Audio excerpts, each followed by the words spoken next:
Hey everyone, welcome back to yet another Holopan build, and I promise it's the last one for this league. Today I bring you a Ground Slam Impaling champion, and I don't know guys, but I think that this one is the magnum opus of Holopan builds, or at least in the realm of the builds I've done so far. AKA, it's the best one I've pretty much played with, and this is why I am sharing it with you today. It has everything: area of effect, relatively tanky, no gem swaps, and top tier single target, as you'll see from the gameplay. Like, without throwing shade at myself, if you were to do a Holopan build, I will definitely recommend following this guy. Anyways, if you enjoyed today's content, consider hitting that subscribe button. Otherwise, a rating and a comment help us defeat the YouTube algorithm. And as always, you can skip to the boss gameplay of the video by following the timestamp on screen right now, or in the comments below, or in the description. So, without further ado, let's slam the ground at match speed and watch shit melt.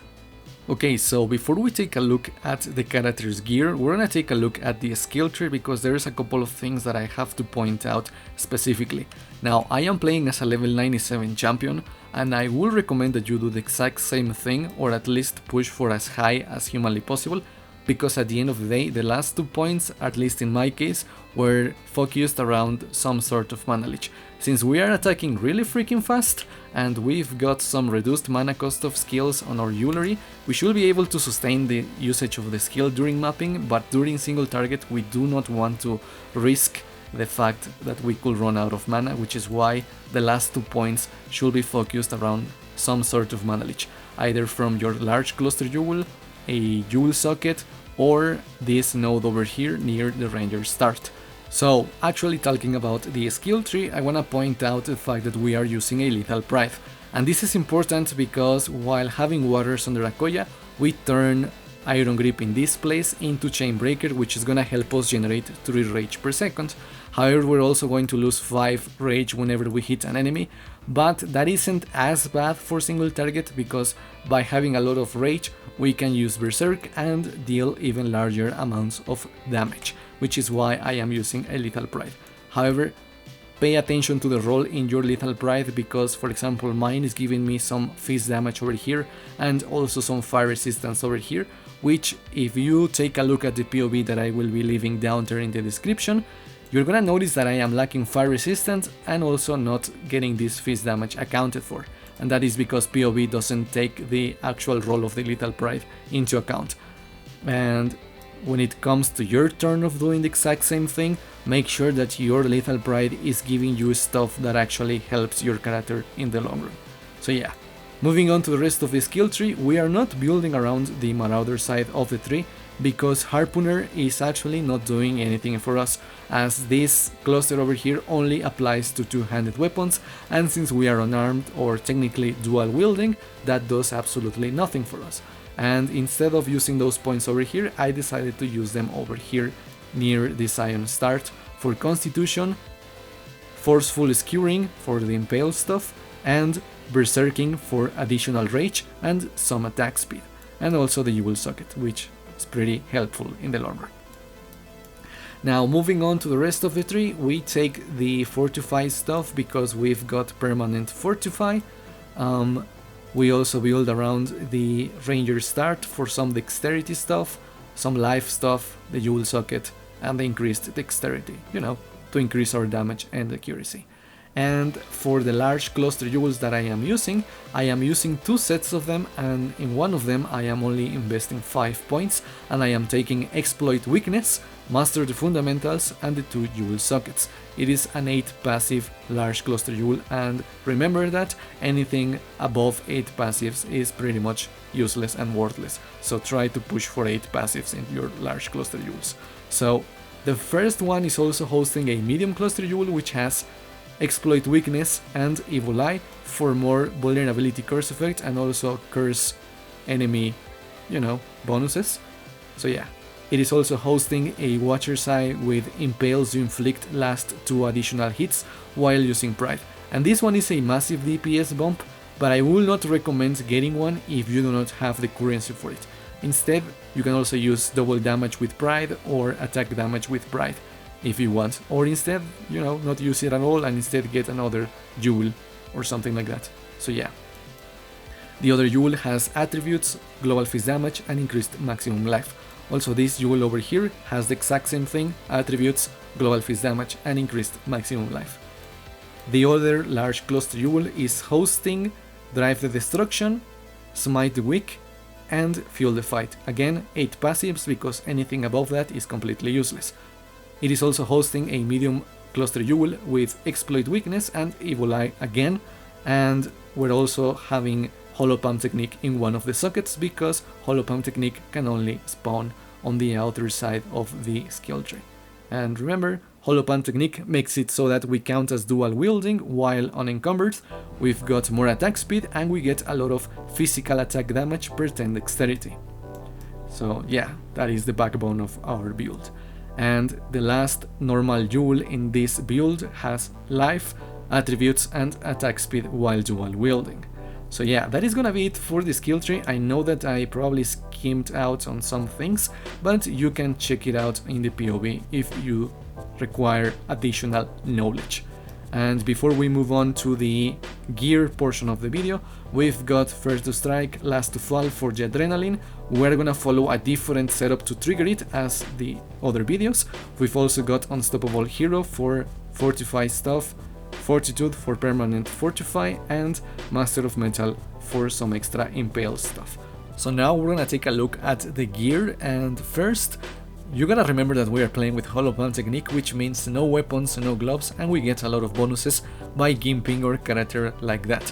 So the first thing is the Astral Plate that I keep using in every single one of my characters this league, which has life, increased dexterity, chaos res, frenzy charges on hit, and enemies you kill explode.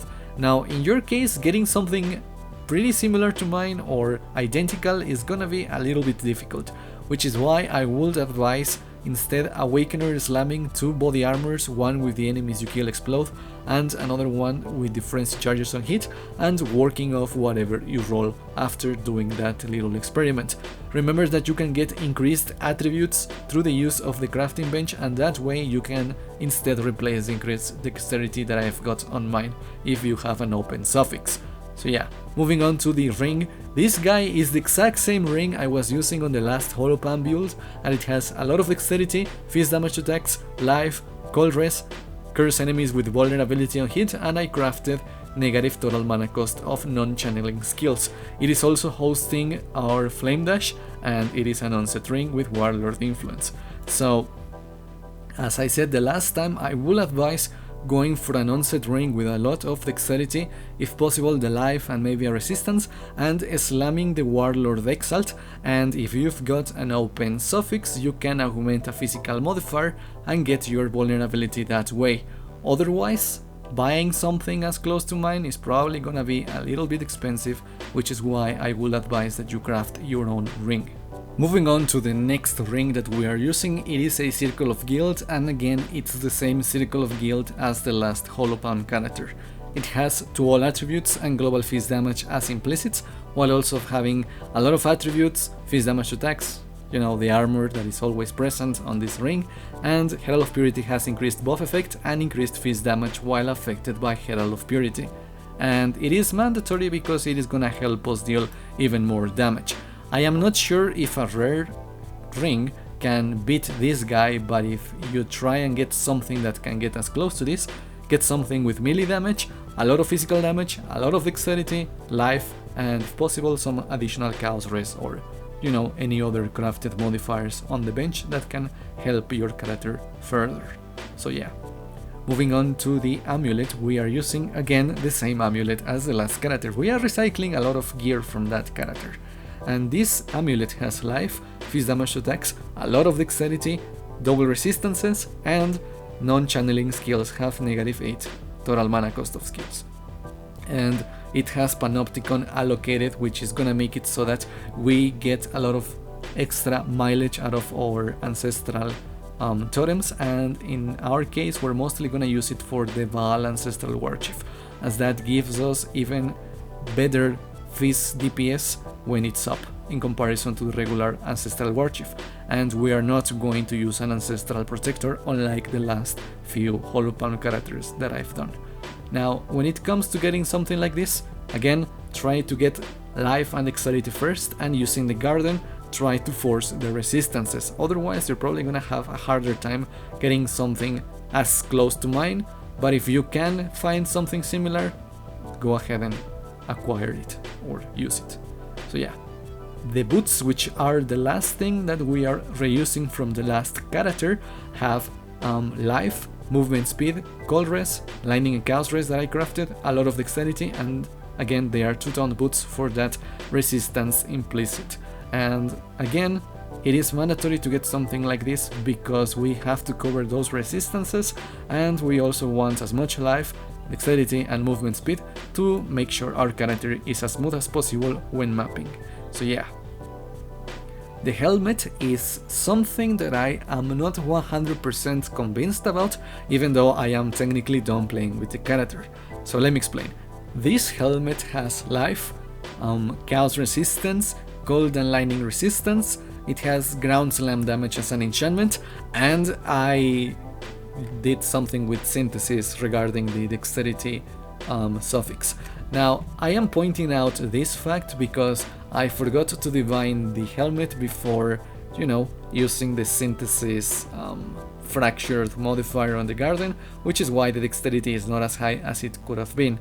Now, I don't think that it is a bad helmet in any shape or form, and technically you could actually go even higher DPS wise if you were to use an Elder helmet with a lot of dexterity, conk effect as a prefix for area damage, and if possible nearby enemies take increased physical damage. However, that is also going to chop down on the available modifiers that you can get on the helmet, and that is gonna make it a little bit difficult to roll the helmet to get the most out of it, defenses and resistances wise.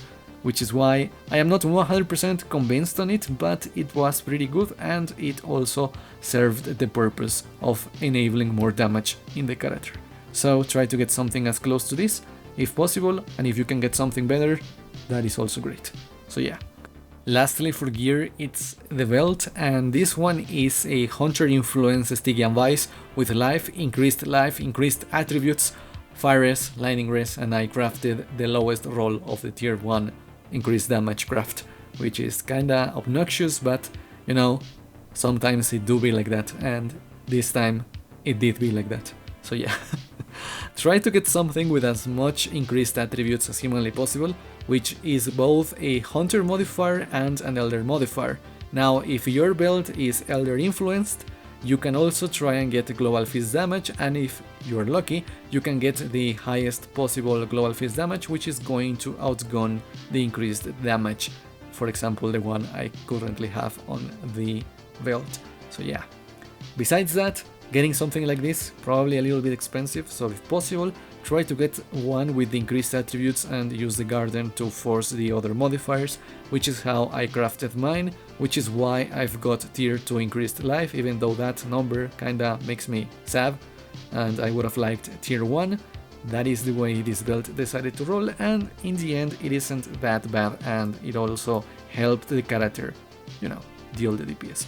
And for jewels on the belt, we've got dexterity, a lot of it, life, and some evasion rating, which is getting turned into armor thanks to iron reflexes, and we've also got some extra total recovery per second from life leech as an implicit, which is also something that comes out of the garden, but that is random, which is why it can get a little bit difficult to get something one-to-one similar or something like that.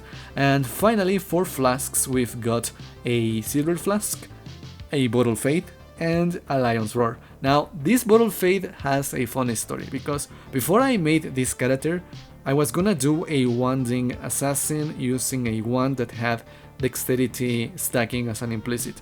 That comes from synthesis, and it wasn't as good as I would have liked, and as I was getting rid of the gear, I decided to keep the bottle fade, which in turn is getting used in this character and is also gonna get used on the next character.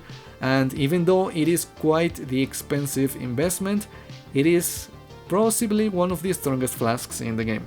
And I have never used one until now, and I can assure you that if you have the money to get one of these guys, you absolutely go ahead and do it, because it is going to greatly increase the DPS output of the character. And to finish off this build guide, we're gonna take a look at the gem setups. We've got Ground Slam linked to Brutality, to Multi-Strike, Impale, Ruthless, and Awakened Melee Fizz, and it's mostly for that intimidate enemies for 4 seconds on hit. Since we attack really fast, we're probably proccing that really often. For movement skills, we've got Flame Dash on the onset ring. On the helmet, we've got Herald of Purity and Pride, alongside Purity of Ice linked to Blood Magic, and we're mostly using that to trigger Adrenaline by reserving all of our life. And since we've got this guy over here, Call to Arms, to make Enduring Cry instant, we can move around and regain half our HP, and that is mostly used for single target. Oops, but yeah. And lastly, on the boots, we've got Ancestral Warchief, Val Ancestral Warchief as well, Enduring Cry, Dread Banner, and Berserk. And that's gonna be it for the gem setups. So yeah, that's gonna be it for this character. Now, I know that the general commentary is kinda down, or, you know, a little bit with the kinda depressed voice, but it's mostly because I'm still kinda tilted about the assassin character that I didn't get to showcase instead of this guy. As that build failed relatively hard, I generally do not know why. We may even go deeper into investigating why that it didn't work out in another video, maybe after I'm done with the builds of this league. So yeah, but I'm also kinda down because the general, like, recent opinion towards Harvest is a little bit concerning, as it's an entire topic for another video. I don't know if I'm gonna talk about that, but the general idea of us versus them, the rich versus the poor, the elitist versus the casual, Harvest good, Harvest bad, is also a little bit obnoxious, because I feel like nobody can state an opinion before having an entire plethora of people or something like that jumping straight into your neck, calling you either a shield or a monster for wanting to, you know, have certain opinions about Harvest. If you know what I'm talking about, you know what I'm talking about. And I feel like that is a topic that I have to talk about sometime soon. I don't know if that's gonna be in the next video. I've got a build idea for the next video, which is gonna be Blade Vortex as a chieftain. I know that that is quite the reheated concept when it comes to build guides nowadays, but don't worry, I've got some things to spice it up, and you'll probably like what I've got in store for that one, which is probably gonna be the last build. But yeah, all of that in conjunction with the fact that the assassin failed has gotten me a little bit down, which is why the commentary is not as energetic as other ones that I've done in the past. And I know that the conclusion is kinda taking too long to, you know, be completed. So in general, a pretty fun character. In fact, as I said earlier in the commentary, I will recommend playing this instead of the other guys, because this guy is definitely it. He is whatever Holopalm should be, and it is a lot of fun to play with. It is a pretty powerful character. You probably saw that from the mapping gameplay and the other excerpts of maps, or, you know, gameplay that I've put throughout the video. But yeah, that's gonna be it for me today. I wanna thank you so much for watching the video. If you enjoyed it and you aren't subscribed yet, be sure to do that before you leave. Otherwise, a rating and a comment help us defeat the YouTube algorithm. So yeah, that's gonna be it for me today. I know that I keep repeating myself, but yeah. Thank you so much for watching, and I'll catch you on the next one. Peace out.